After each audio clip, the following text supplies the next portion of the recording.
देखा है, मैं समझता हूं सिस्टम को, इसलिए मोदी जी मुझसे डरते हैं। सब कुछ देखा है मैंने, सब समझता हूं।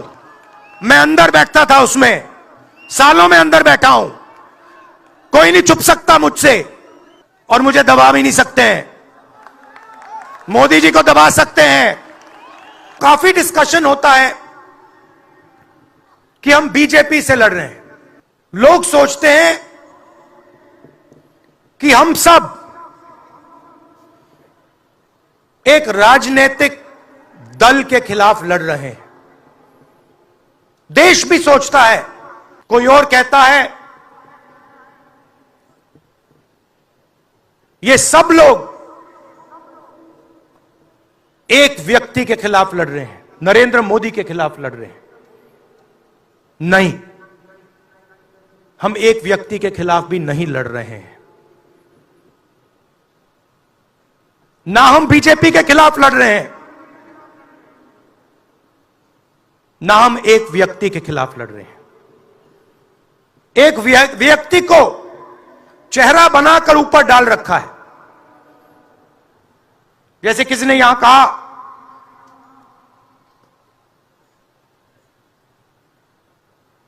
राजा की आत्मा ईवीएम में है। सही है, सही है। राजा की आत्मा ईवीएम में है।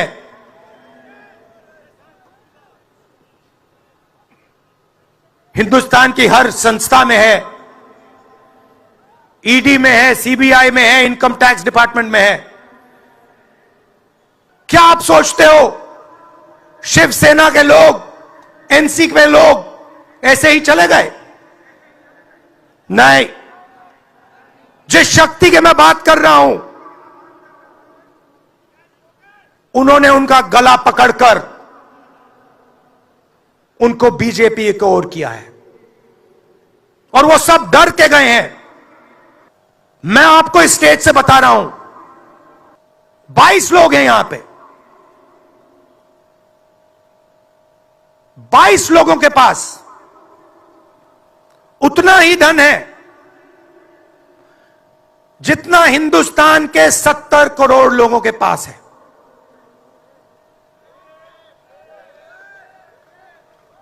हिंदुस्तान में इंटरनेशनल एयरपोर्ट खुलवाने के लिए साल लग जाते हैं। 10 दिन में शादी के लिए इंटरनेशनल एयरपोर्ट खुल जाता है। वो ठीक है, कोई बड़ी बात नहीं है। अगर 10 दिन में शादी के लिए खुल जाता है, वो ठीक है, करना है करो, मगर बाकी हिंदुस्तान में भी तो खोलो, बाकी प्रदेशों में खोलो। इन्होंने क्या गलती की है?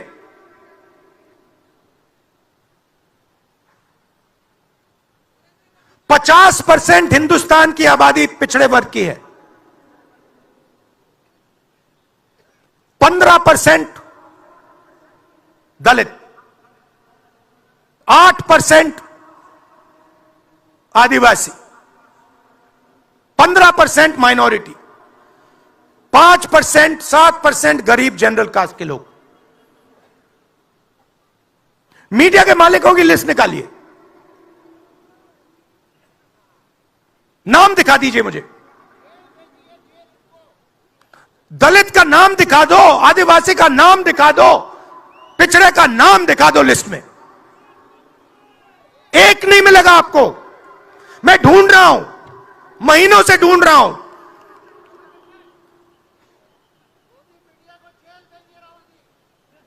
इनकी गलती नहीं है बेचारों की। जैसे मोदी जी मुखौटे हैं, जैसे उनका रिमोट कंट्रोल इनका भी है। मैंने सिस्टम अंदर से देखा है, मैं समझता हूं सिस्टम को, इसलिए मोदी जी मुझसे डरते हैं। सब कुछ देखा है मैंने, सब समझता हूं। मैं अंदर बैठता था उसमें, सालों में अंदर बैठा हूं। कोई नहीं छुप सकता मुझसे और मुझे दबा भी नहीं सकते हैं। मोदी जी को दबा सकते हैं। मैं आपको बता रहा हूं, ईवीएम के बिना नरेंद्र मोदी चुनाव नहीं जीत सकता है। इलेक्शन कमीशन से हमने कहा कि एक काम कीजिए, विपक्ष की पार्टी को ये मशीनें दिखा दीजिए, खोल के हमें दिखा दीजिए ये कैसे चलती हैं, हमारे एक्सपर्ट्स को दिखा दीजिए। इलेक्शन कमीशन नहीं दिखाता। फिर हमने कहा देखिए, इसमें से कागज निकलता है, वोट मशीन में नहीं है, वोट कागज में है। ठीक है, आप मशीन चलाइए, मगर कागज की भी गिनती कर दीजिए। इलेक्शन कमीशन कहता है नहीं, कागज की गिनती नहीं होगी। सिस्टम नहीं चाहता कि ईवीएम की गिनती हो जाए। नरेंद्र मोदी जी का काम आपके ध्यान को भटकाने का है।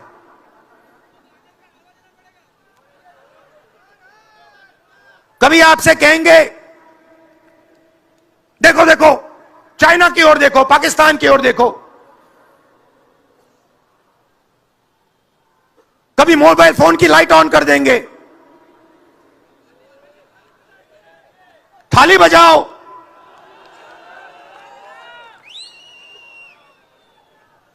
कभी कहेंगे देखो मेरा अपमान कर दिया। 40 साल से सबसे ज्यादा बेरोजगारी हिंदुस्तान में आज है। मीडिया में आपको एक मिनट के लिए नहीं दिखता। जब इनकी पहले सरकार आई, मैं आपको दिल की बात बताता हूं, पहले इनकी सरकार आई, अरुण जेटली मेरे पास आते हैं, कमरे में बैठते हैं और मुझे कहते हैं राहुल, ये जो लैंड एक्विजिशन का मामला है,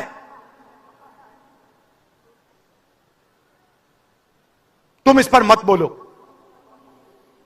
क्यों नहीं बोलूं? जनता का मामला है। अगर बोलोगे तो तुम्हारे ऊपर हम केस लगाएंगे। लगाओ केस, मुझे कोई फर्क नहीं पड़ता। क्या कर लोगे मेरा? ईडी वाले आए, 50 घंटे बैठा दिया।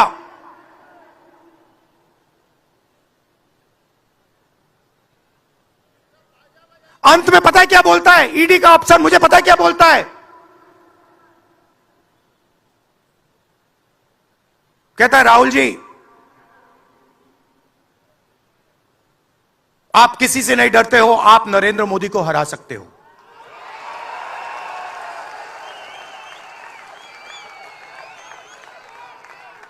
ईडी का अफसर बोलता है मुझे।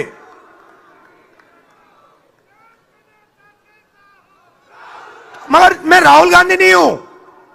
आप यह मत सोचो कि मैं राहुल गांधी हूं। आप यह मत सोचो कि उद्धव ठाकरे हैं। यह नहीं है, यह हिंदुस्तान की आवाज है। देखिए, मैं आपको एक बात कहता हूं, यहां मुंबई में किसी भी गुंडे को आप सीबीआई, ईडी और इनकम टैक्स पकड़ा दो, ठीक है? वो हो रहा है, वो ही हो रहा है। एक व्यक्ति ने इनको पकड़ रखा है, उनके पीछे एक और शक्ति है, वो कह रही है भैया आप देखो, हमें ये एयरपोर्ट चाहिए। आपका एयरपोर्ट मुंबई का एयरपोर्ट है ना? आपने तो देखा, सीबीआई की इंक्वायरी हुई और उसके एकदम बाद मुंबई एयरपोर्ट अदानी जी को मिल गया।